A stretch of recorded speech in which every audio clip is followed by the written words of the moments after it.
There is a popular question about what is the difference between tuple and list. If you don't know but you want to learn, this video is for you.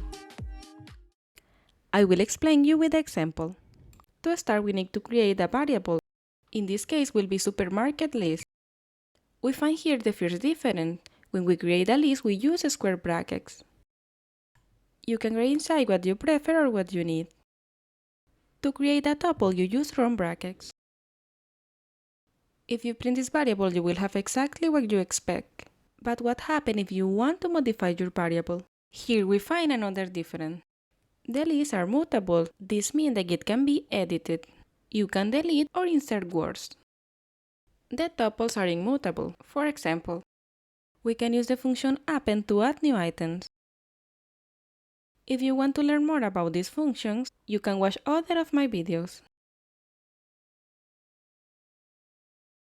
This is a tuple. Looks similar to the other, but you can see that it's different because I'm using round brackets. Now there is an important question. What happens if we try to use the function append in a tuple? How the tuples are immutable, we will get an error. The truth is that you can do it, but not in this way. You can use other function or you can convert the tuple in a list. The last difference is that the lists are slower than the tuples.